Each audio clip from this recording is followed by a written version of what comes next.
While the media works day and night to prop up Hillary Clinton's candidacy, as well as her security detail compensating for her drooping limbs, pollsters are doing their best to portray the race that the Democrats and media want you to believe exists. And this is one of a number of examples of oversampling. So what they'll do with polls, and this is the primary way the media misinforms you, what they'll do with polls is they'll take a supposedly representative group of Americans, let's say 1,700 Americans, and you think, okay, fine, well that'll probably give me a reasonable estimation of how many Americans are thinking of voting in a particular way this election. But then they do this.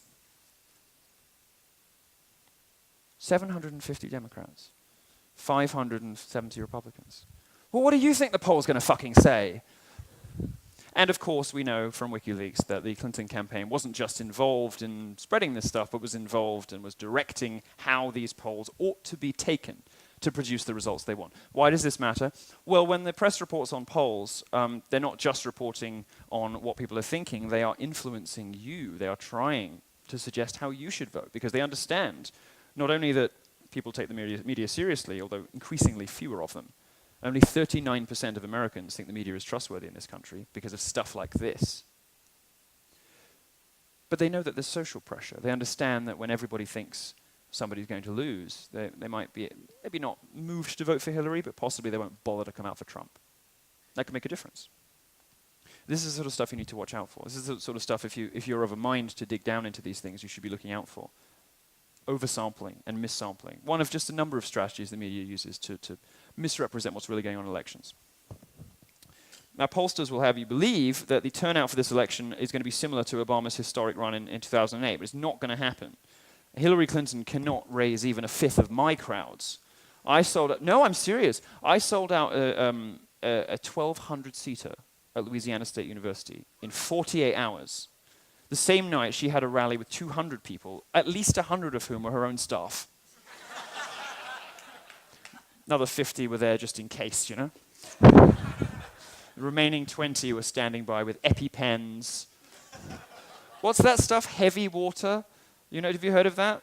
That sort of it's thickened water. It's called thickened water. You have it if you've got terrible trouble sort of breathing in with your throat. You can have something called thickened water, which is supposed to help you coughing without being a lozenge or something. Pollsters are part of election rigging. There's no reason to believe what the majority of them say, particularly close to elections. Their only goal is to demoralize Trump supporters into not voting. How do we know this? Well, Brexit. And Brexit, this was the polling result, the Comrades poll, right before the Brexit vote was taken. Does anyone know what the Brexit result was? Well, it wasn't that.